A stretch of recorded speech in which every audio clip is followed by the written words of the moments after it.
is marijuana a gray area? I think the conversation years back, it was a black and white because it was illegal. Right. So when it was illegal, whatever year that was, it was just like, oh, it's illegal, so it's black and white. Right. Now that it is legalized, I mean, I don't know if people come up to you all the time and ask. They come up to me often to say, like, is it wrong? Because they grew up with it being wrong. And now that it's legal, it's a different conversation. It feels like a gray area. Yeah. And I think will our kids grow up with that stigma on marijuana, or will they see it like the same as alcohol? Right. You know?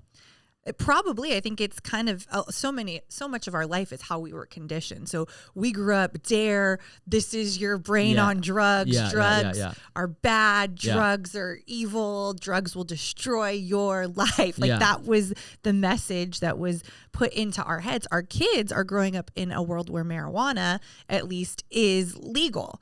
And so it might be completely different for them. But the people that are coming to us, I think, grew up with it being illegal. And so it is a gray area. Yeah. All I wanted to say about gray areas is I feel like gray areas is just an opportunity to seek more of Jesus. Yeah. It's to know God more. It's to ask the Holy Spirit who's at work in your life, if you're a believer in Jesus, for answers. I think when you're younger in the Lord, younger following Jesus, I'll say that way, you're like black or white, right? And you're making these radical choices. Right. Like, I'm not going to do this anymore. I'm going to do this instead. And as a result of those choices from your own free will, you're choosing more of God. Yeah. You run out eventually of black and white. Right. You run out. Like, should I be watching that show? Should I be dating that person? Should I be like, you get into gray areas, and suddenly people go, well, I missed those opportunities to be close to God based on that surrender of my, and then that's when you got to look at the gray areas of your life. You want more of God, you're growing, right? See, the thing is people don't realize is that obedience is learned. Yeah. Right. So like in Hebrews 5, it says, even the Son of God himself learned obedience. Right. It says he learned it through suffering, but we learn it through suffering, but also different ways. Like my son, I could go into his room. He shares a bunk bed and a room with his brother. And I could be like, hey, before we go, I need you to clean. They're both your sons, by the way. They're both my sons. Yes. In case they ever listen to your this. Your son and his brother. Your son and my son are sharing a room, and they're in a bunk bed, right? No, he says, I say, hey, clean your room before we leave. And he could be in a hurry, throw all of his, clothes under the bed, throw it in the closet, and I walk in there and I go, oh, the room's clean. Right. You obeyed. Great job. Let's go get ice cream, whatever I promised, right? But that doesn't mean, he obeyed. Right. Like he could have organized his clothes, or he could have not shoved it all in the, he could have vacuumed.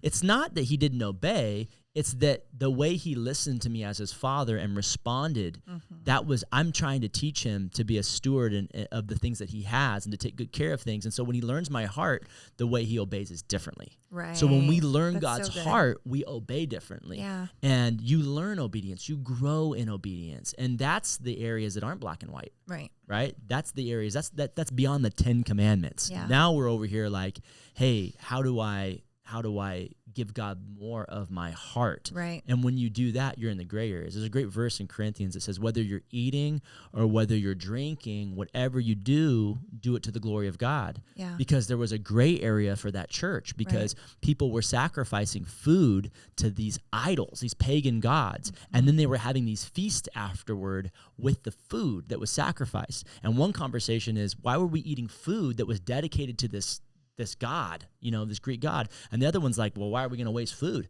So it's like a gray area, right? There's a time Jesus is walking through the fields with his disciples, and there's an area there that was in Jewish law where they weren't supposed to cut the edges of the grain fields off, because that was left on purpose for people that were impoverished, who didn't have enough. And it was literally built into the law to leave part of the grain for people who didn't have enough for themselves. And, they're walking through, and there's this free section where anybody could eat from, and his disciples are grabbing it and they're eating it or whatever, and the religious leaders are like, hey, they shouldn't be doing that on a Sabbath, you know what I mean, because you're not supposed to be harvesting on the Sabbath. And then Jesus is like, are you kidding me? Like, that's not what that law is about. Right. Like, learn God's heart. That that may be a gray area, but in that particular scene, it's like, dude, learn whether you do it or you don't do it. We got to get to God's parenting heart behind helping us as his children. And when you can get there, that's when your relationship with the voice of God comes alive. Yeah, because you may be watching this right now and you're like, oh, I smoke weed to go to sleep, or I'm using weed for this or whatever. And maybe it's not wrong for you. You know what? Maybe it's not wrong for you. Drinking wouldn't be wrong for me. Maybe it's not wrong.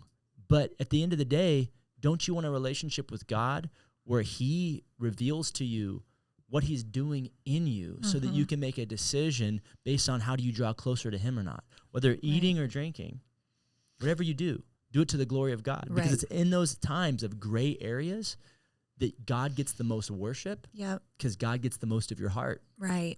So I say look for the gray areas. Find ways to give up things or to pursue things or to meet God in areas that are not in the black and white. Right. If you go into the gray areas, you might get more of God than you would if you just played it like a...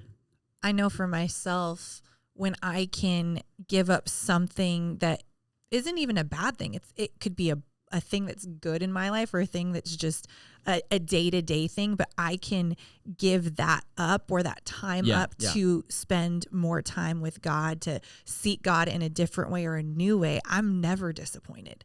Whether it's, Maria, leave your phone in the car when you go with your family somewhere so you're not distracted or your mind's not on work.